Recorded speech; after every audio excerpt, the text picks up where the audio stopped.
اعوذ باللہ من الشیطان اللعین الرجیم بسم اللہ الرحمن الرحیم وصلی اللہ علی محمد وآل بیتہ الطیبین الطاہرین المعصومین۔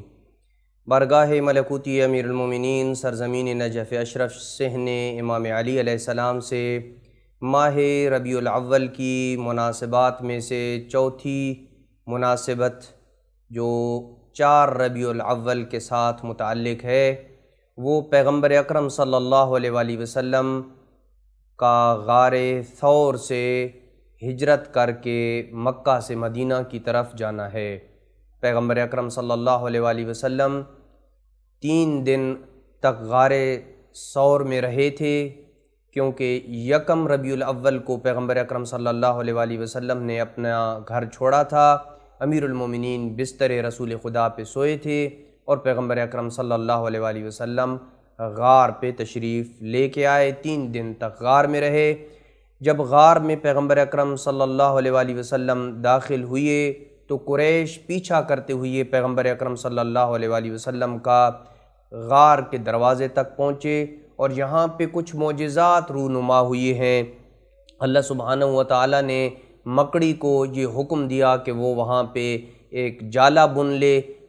غار کے دروازے کے اوپر۔ اسی طرح اللہ سبحانہ وتعالی نے 2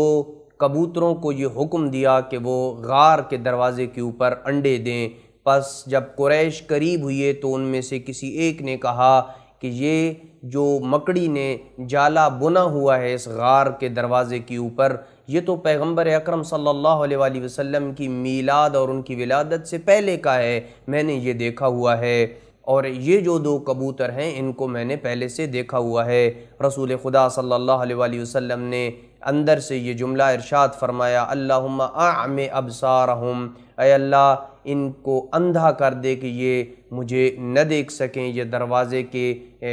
یہ غار کے دروازے کے ارد گرد گھومتے رہے، چکر لگاتے رہے اور واپس چلے گئے۔ لہذا جب 3 دن گزر گئے تو پیغمبر اکرم صلی اللہ علیہ وآلہ وسلم حضرت ابوبکر کے ساتھ روانہ ہوئے، مکہ سے مدینہ کی طرف روانہ ہوئے۔ اس چیز کو ہم نے گزشتہ قسط میں بیان کیا تھا کہ پیغمبر اکرم صلی اللہ علیہ وآلہ وسلم جتنے دن بھی غار میں رہے، امیر المومنین صلوات اللہ وسلامہ علیہ پیغمبر اکرم تک کھانا بھی پہنچاتے تھے، اور مکہ کی جو اخبار تھیں، جو خبریں تھیں، وہ بھی امیر المومنین ہی پہنچاتے تھے۔ اور کچھ لوگوں نے یہ جو کہا ہے کہ اسماء بنت ابی بکر کھانا لے کے آتی تھیں، تو یہ بات بالکل درست نہیں ہے، غلط ہے، جس کو ہم آگے چل کے بیان کر رہے ہیں۔ اسی طریقے سے عامر بن فہیرہ کے متعلق یہ بیان کیا گیا ہے کہ وہ پیغمبر اکرم صلی اللہ علیہ وآلہ وسلم اور حضرت ابوبکر کے پاس جاتا تھا اور وہاں پہ ان کو کھانا پینا اور دودھ وغیرہ فراہم کیا کرتا تھا۔ اسی طرح عبداللہ بن ابی بکر کے متعلق یہ اہل سنت کی روایات میں ہے کہ وہ غار ثور تک جاتا تھا اور پیغمبر اکرم کو اخبار دیتا تھا، لیکن یہ سب درست نہیں ہے، اس لیے کہ اسماء بنت ابی بکر ہوں یا عامر بن فہیرہ ہوں یا عبداللہ بن ابی بکر ہوں، ان میں سے کسی ایک کو بھی یہ پتہ نہیں تھا کہ رسول خدا اور حضرت ابوبکر کدھر گئے ہیں، بلکہ یہ ان لوگوں نے خود دعویٰ کیا ہے کہ علی ابن ابی طالب نے ہی حضرت ابوبکر کو بتایا تھا کہ رسول خدا صلی اللہ علیہ وآلہ وسلم کس طرف گئے ہیں، جب شب ہجرت رسول خدا صلی اللہ علیہ وآلہ وسلم کے بستر پہ امیر المومنین سوئے تھے اور حضرت ابوبکر نے آ کے پوچھا تھا کہ رسول خدا کدھر گئے ہیں، اور رسول خدا کے ساتھ ہی تھے حضرت ابوبکر، وہ کوئی واپس مکہ تو نہیں آئے تھے کہ کسی اور کو وہ بتائیں، اور اسماء کو پتہ چلا ہو یا عامر بن فہیرہ کو پتہ چلا ہو یا عبداللہ بن ابی بکر کو پتہ چلا ہو، یہ کسی اور کو پتہ نہیں تھا، فقط علی ابن ابی طالب کو پتہ چلا تھا کہ رسول خدا کس طرف گئے ہیں۔ اور یہی وجہ ہے کہ امیر المومنین نے شورا کے دن یہ ارشاد فرمایا تھا، جس جملے کو ہم نے 1 ربیع الاول کے واقعات میں بیان کیا ہے، ناشدتکم باللہ، میں تمہیں اللہ کا واسطہ دیتا ہوں، میں تمہیں قسم دیتا ہوں، هل فیکم احد کان یبعث الى رسول اللہ الطعام وهو فی الغار ویخبرہ الاخبار غیری، اے شورا کے ارکان، اے لوگ کہ جو میرے سامنے بیٹھے ہو، جو مجھے حق امامت سے محروم کرنا چاہتے ہو،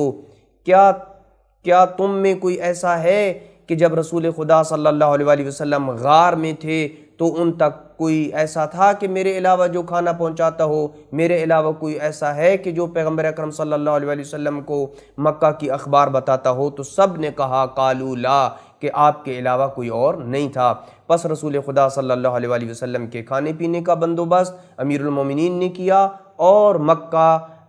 کی جو بھی اخبار تھیں وہ ساری کی ساری رسول خدا صلی اللہ علیہ وآلہ وسلم کے حکم کے مطابق امیر المومنین ہی نے یہ ساری سواری کا بھی بندوبست کیا تھا مکہ سے مدینہ کی طرف۔ اب یہاں پہ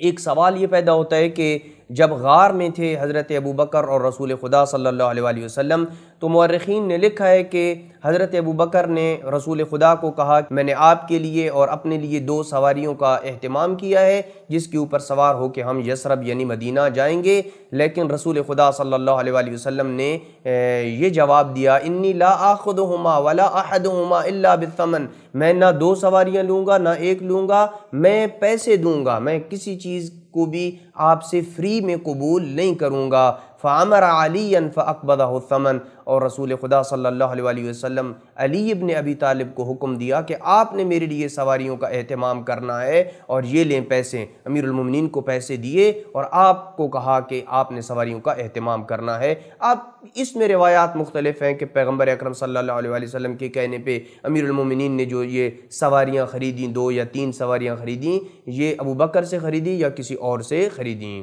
پس رسول خدا صلی اللہ علیہ وآلہ وسلم 4 ربیع الاول کو غار ثور سے نکل کے یثرب یعنی مدینہ پہنچے۔ اب رسول خدا صلی اللہ علیہ وآلہ وسلم جب مدینہ پہنچ گئے تو وہاں پہ جا کے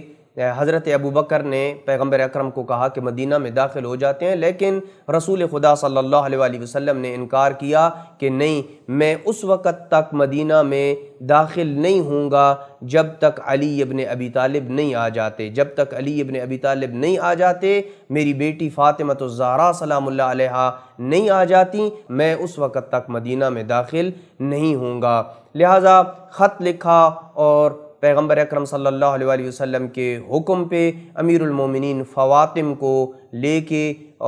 پہنچے جب مدینہ کے باہر جہاں پہ رسول اکرم صلی اللہ علیہ وآلہ وسلم امیر المومنین کا انتظار کر رہے تھے، تو اس وقت روایت کہتی ہے کہ لما بلغ النبی صلی اللہ علیہ وآلہ وسلم قدومہ،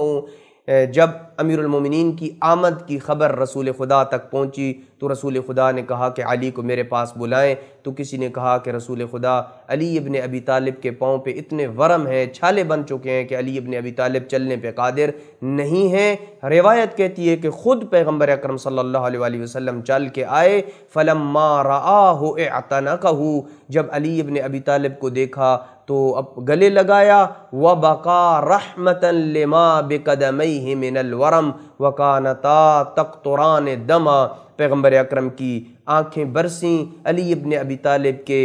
مبارک قدموں سے خون کو بہتا ہوا دیکھ کے پیغمبر اکرم صلی اللہ علیہ وآلہ وسلم کی آنکھوں سے آنسو گرے، اور پیغمبر نے یہ جملہ ارشاد فرمایا جو قیامت تک علی ابن ابی طالب کے لیے سند کے طور پہ یاد کیا جائے گا۔ فرمایا یا علی انت اول هذه الامة ایمانا باللہ ورسولہ، اے علی ابن ابی طالب آپ اس امت میں اللہ اور اس کے رسول پہ ایمان لانے والوں میں سب سے پہلے ہیں، وَأَوَّلُهُمْ هِجْرَةً إِلَى اللَّهِ وَرَسُولِهِ، سب سے پہلے اللہ اور اس کے رسول کی طرف ہجرت کرنے والے آپ علی ابن ابی طالب ہیں، وَآخِرُهُمْ عَهْدًا بِرَسُولِهِ، اور رسول خدا صلی اللہ علیہ وآلہ وسلم کے ساتھ آخری وقت میں جو رہے گا، جو ان کے وعدوں کو نبھائے گا، جو ان کے قرضوں کو ادا کرے گا، جو انہیں لحد میں اتارے گا، جو انہیں کفن دے گا، وہ تنہا علی ابن ابی طالب ہوگا۔ اور فرمایا لا يحبک والذی نفسی بیدی الا مؤمن قد امتحن اللہ قلبہ للایمان، اے علی ابن ابی طالب مجھے اپنے نفس کی قسم ہے، میں اپنے نفس کی قسم دیتا ہوں کہ تجھ سے وہی مومن محبت کرے گا جس کے دل کا اللہ نے امتحان لیا ہو۔ وَلَا يُبْغِضُكَ إِلَّا مُنَافِقٌ أَوْ كَافِرٌ، اے علی ابن ابی طالب تجھ سے منافق یا کافر کے علاوہ کوئی اور بغض نہیں کرے گا۔ پس جو علی سے محبت کرتا ہے وہ مومن ہے اور اس کے ایمان کی اللہ نے آزمائش لے رکھی ہے، امتحان سے وہ پاس ہو چکا ہے، تبھی تو علی ابن ابی طالب سے محبت کرتا ہے۔ اور جو علی سے بغض کرتا ہے یہ پیغمبر نے سند دی ہے، یا وہ منافق ہوگا یا وہ کافر ہوگا۔ تو یہ 4 ربیع الاول کی مناسبت ہے کہ جس میں پیغمبر اکرم صلی اللہ علیہ وآلہ وسلم مکہ سے مدینہ پہنچے، اور اس کے بعد علی ابن ابی طالب ان کے پیچھے فواتم کو لے کے